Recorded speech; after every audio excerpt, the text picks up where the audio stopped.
Hello everyone, I am Aparna and you are watching the video lectures from PRASAD'S Coaching Institute for Banking and SSC. Today we will discuss about framing of Indian Constitution. In this lecture, we will discuss how the Constituent Assembly was formed, who were the main leaders in it, and how and when the Constitution came in effect, etc. In the last session, we will discuss the previous year questions from this topic for the SSC examination. Formation of Constituent Assembly.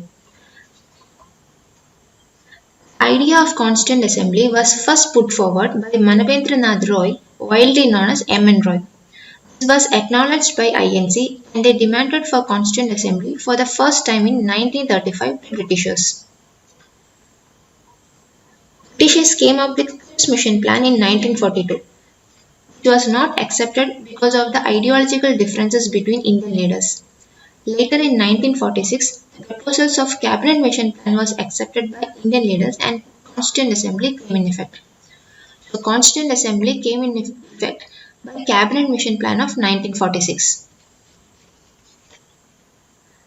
Now, we need members for the Constituent Assembly. And in 1946, India consisted of princely states and provinces. Provinces are those areas which were ruled by the Britishers directly. Princely states are those areas which were independent and ruled by kings. Each provinces and princely states were allocated seats in proportion to its population, and the seats thus ascertained were distributed among main communities like Sikh, Muslim and general. In provinces, the representatives were selected by election, and in princely states, heads nominated their members. Thus, with 385 members, Constituent Assembly was formed with representatives from provinces, princely states and all the main communities. They held their first meeting on December 9, 1946. By then, the Muslim League leader Muhammad Ali Jinnah started a communal violence in the country, demanding for a separate state for Muslims. As its after effect, Pakistan was formed and the Constituent Assembly reassembled on August 14, 1947 for the Dominion of India, that is one day before our independence.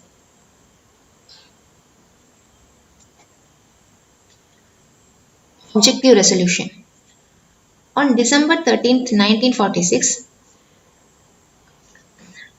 that is on the first session of Constituent Assembly for the undivided India, Pandit Jawaharlal Nehru moved an objective resolution and was adopted on 22nd January 1947. It is nothing but to define the objectives of making constitution.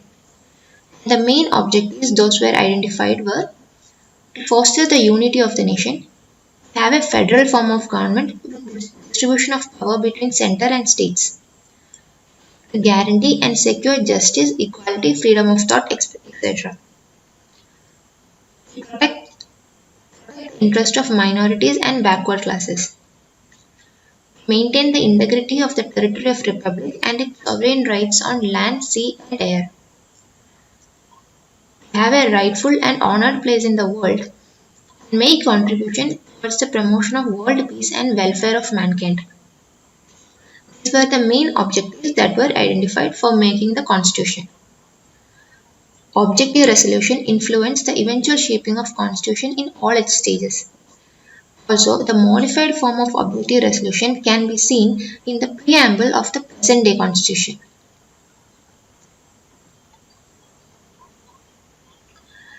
Now, the Constituent Assembly was formed. Members were chosen. And these members were divided into many subcommittees. Among these, the most important one is the Drafting Committee.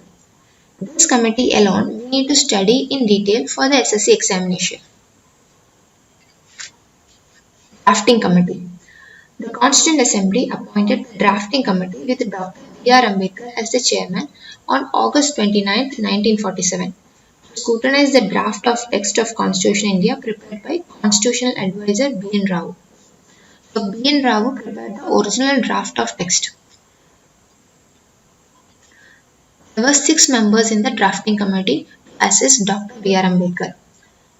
They were Gopalaswamy Iyengar, Alladi Krishnaswamy Iyer, Dr. K. Munshi, Syed Muhammad Sadullah, N. Madhavarao, T. Krishnamachari.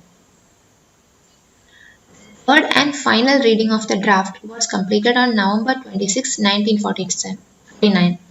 On this date, the Constitution was declared passed, and the provisions relating to citizenship, election, and provincial parliament were adopted with immediate effect on this day, that is on November 26. All other provisions were adopted on January 26, 1950. Totally, it took 2 years, 11 months, and 18 days for the Constituent Assembly to finalize the Constitution. The rest of the subcommittees and their chairman is as given below.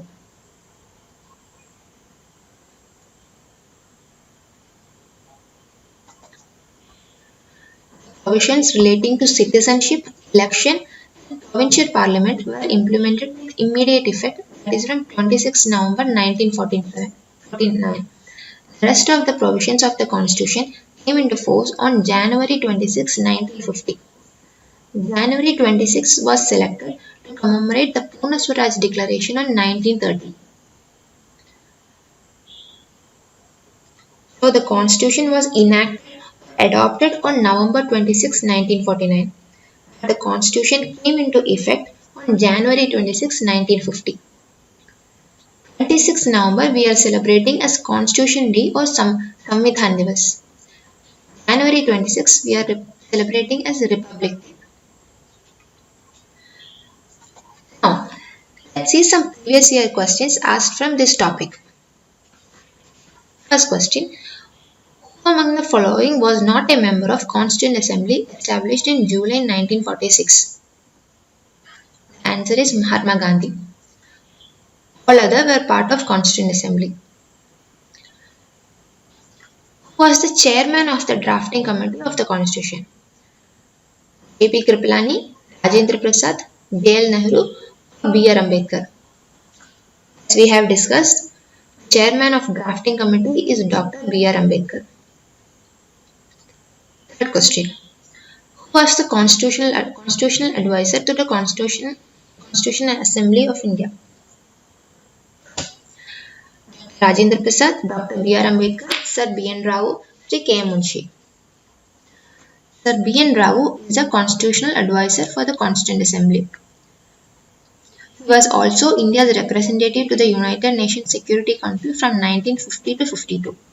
He was responsible for the general structure of the Constitution and prepared the original draft. Which of the following countries had introduced direct democracy? Russia, India, France, or Switzerland? Answer is Switzerland. Let's see. There are two types of democracy: direct democracy and indirect democracy. Direct democracy and representative democracy. In direct democracy, people have the vote. People can vote on policy initiatives.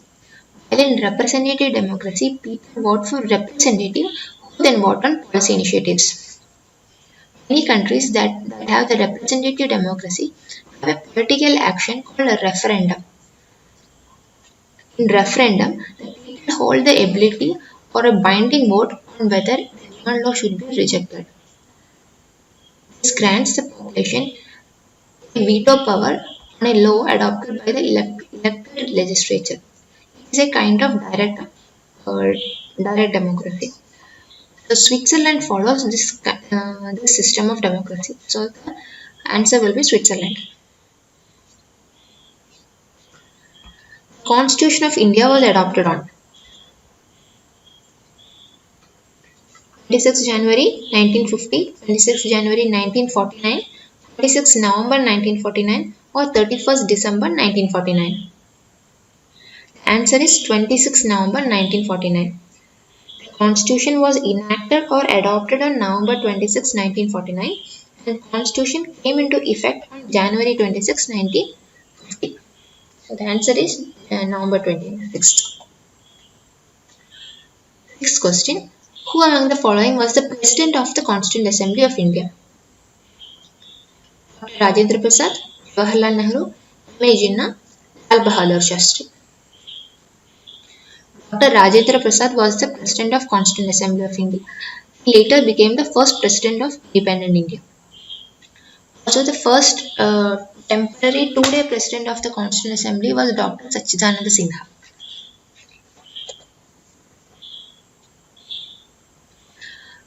Seventh question. How many articles are there in the Indian Constitution? The Indian Constitution is the longest written constitution in the world, and it consists of 395 articles.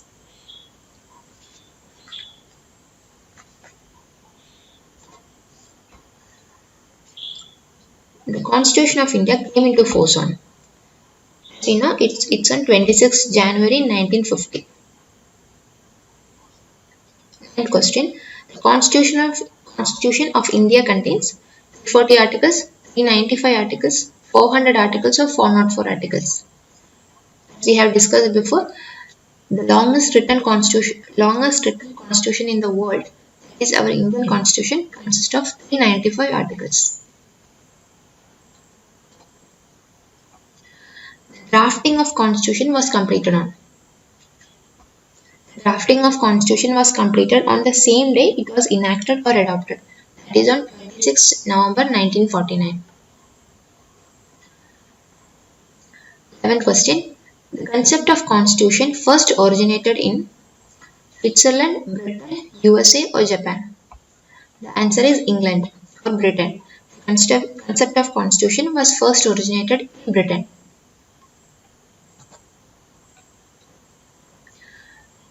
Provincial President of the Constituent Assembly was Sachidananda Sinha, Dr. Rajendra Prasad, Dr. B.R. Ambedkar, Dr. Jawaharlal Nehru.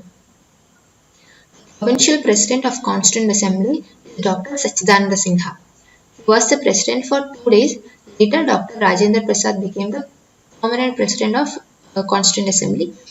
Later, Rajendra Prasad became the first President of independent India. 10th question. The Constituent Assembly of India was set up under the Simon Commission proposal, Mountbatten Plan, Cabinet Mission Plan. Answer is Cabinet Mission Plan.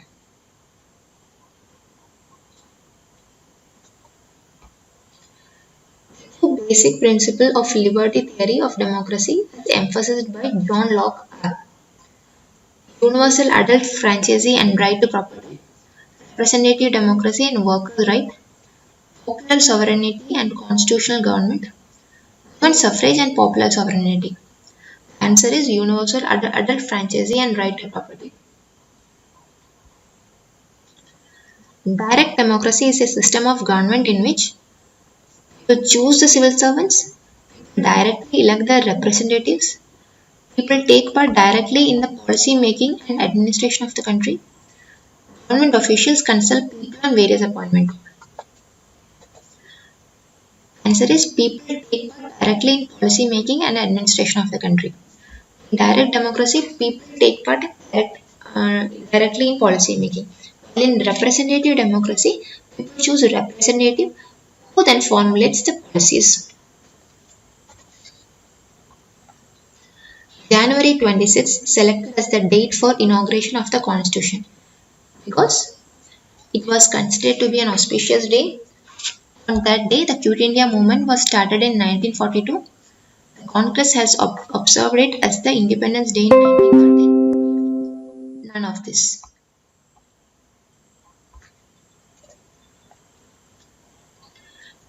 As we have discussed, January 26 is to commemorate the Purna Swaraj Declaration in 1930. The answer is 3. The Congress had observed it as the Independence Day in 1930. Who is considered the architect of Indian Constitution? Mahatma Gandhi, B.R. Ambedkar, Jawaharlal Nehru, or B.N. Rao? Answer is Dr. B.R. Ambedkar. Indian Constitution is federal, quasi-federal, unitary, or presidential. Indian Constitution is quasi-federal. We will discuss this concept in the coming lectures. Constitution of India came into force in 1951, 1956, 1950 or 1949. Answer is January 26th, now 1950. Answer is 3, 1950. Who is the custodian of Indian Constitution? President of India, Chief Justice of India, Prime Minister of India, Chairman of Rajya Sabha. The custodian of Indian Constitution is the Supreme Court. So the answer is Chief Justice of India, who was the head of Supreme Court of India. 21. When was the first Central Legislative Assembly constituted? 1922, 1923, 1921 or 1920? Answer is 1920. Central Legislative Assembly was first constituted in 1920. Who among the following was not a member of the drafting committee of Indian Constitution? Answer is Rajendra Prasad, because he was the president of Constitution Assembly. 23rd. Who among the following proposed the suggestion for a Constituent Assembly first in 1935? So answer is M.N. Roy. The idea of Constituent Assembly of India was first put forward by Manvendranath Roy or M.N. Roy in 1934. In 1935, it became the official demand of Indian National Congress. It was accepted in 1940 in August offer. However, it was constituted under Cabinet Mission Plan of 1946. In which year the Constituent Assembly of India started functioning? 1945, 1946, 1947 or 1948? Answer is 1946. Constituent Assembly elected for an undivided India met for the first time on 9th December 1946. Reassembled on August 14th, 1947. The sovereign body and successor to the British Parliament's authority in India. That's all for today. Thanks for watching, and if you like our videos, please like, share and subscribe to our channel. Thank you.